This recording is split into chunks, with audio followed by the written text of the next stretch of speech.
les fans de James Bond auront tout de suite reconnu l'endroit. C'est ici au lac de Caume que la scène finale de Casino Royale a été tournée. Aujourd'hui, on est donc en Italie. Sport Prestige a franchi les Alpes pour vous présenter cette 80e édition du concours d'élégance de la Villa d'Este. 80 ans pour desquels les véhicules historiques les plus marquants se sont rassemblés. Alors pour cette fois, on n'aura pas eu droit à une Aston Martin DBS, mais pas mal d'autres surprises à la place, puisque la philosophie de l'événement, c'est l'histoire et l'avant-gardisme. D'un côté, les anciennes, de l'autre, les concept cars et les séries limitées les plus exclusives.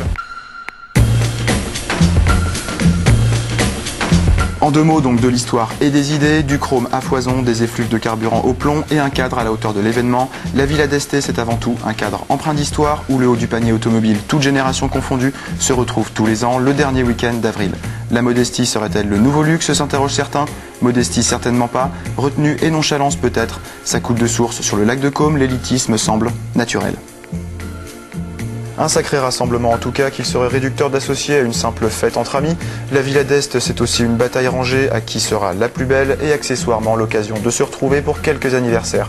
BMW notamment, organisateur de l'événement, y fêtait ses 80 ans avec encore une fois une rétrospective sur plus d'un demi-siècle de roadster. Une chose est sûre en tout cas, l'ultraluxe se porte bien, ça va merci.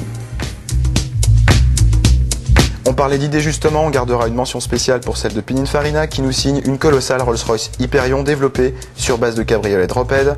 8 exemplaires ont déjà été produits, 3 ont déjà trouvé preneur à des tarifs entre 4 et 5 millions d'euros. Hyperion, c'est aussi le titan associé au soleil dans la mythologie grecque, apparemment de mauvaise humeur sur une bonne partie du lac de Caume. Tant pis, on préfère se concentrer sur des plaisirs terrestres.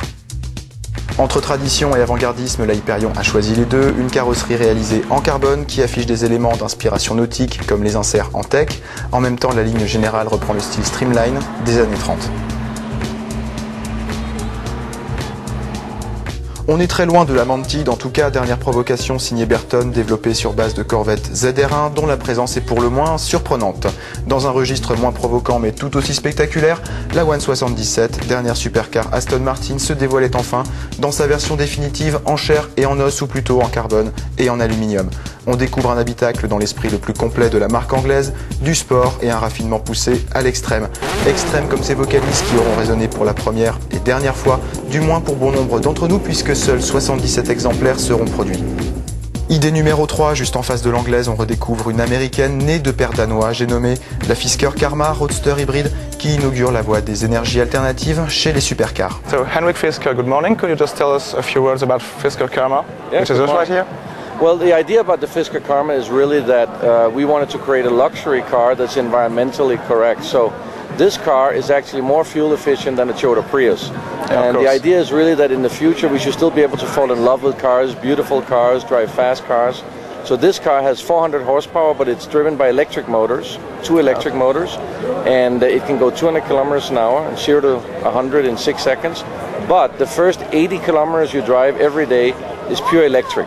And after that we have a small gasoline engine, a 2-liter four-cylinder engine that turns a generator and charges the car. So now you drive like a hybrid after the first 80 kilometers. So for most people means when you go to and from work every day, you could do it in pure electric, and then when you drive further, then you have a gasoline engine, so you don't have to plug it in if you want to go very far.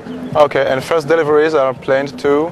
We start the production end of this year, but the first deliveries in Europe will start about May next year. Okay, and at a price of about? The price starts at 78,000 euro plus tax, depending on the tax in the country you live here in Europe. And we will have about 45 dealerships all over Europe. We will announce them towards the end of the year.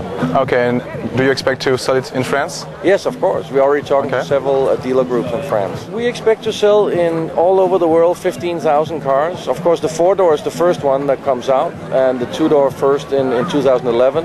And we will sell about 7,500 cars here in Europe. Henrik Fisker, thank you very much. All right, thank you.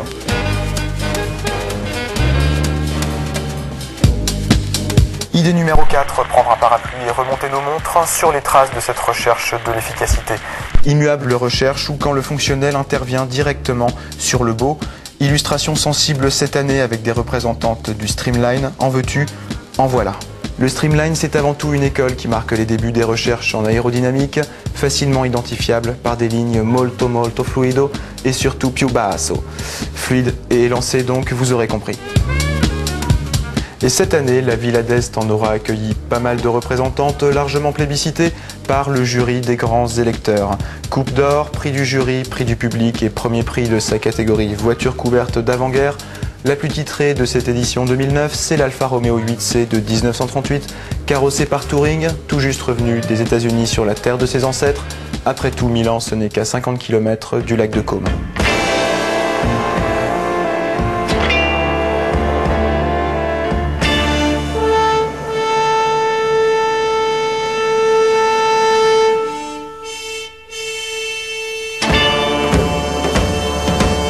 Idée numéro 5, on terminera le crescendo sur un des maîtres en matière de démesure. Ça tombe bien d'ailleurs, puisqu'à la Villa d'Este, Bugatti est régulièrement placé aux premières loges. L'Aveyron, on la connaît bien, et comme on n'a pas tous les jours son temps, marquer le coup était indispensable.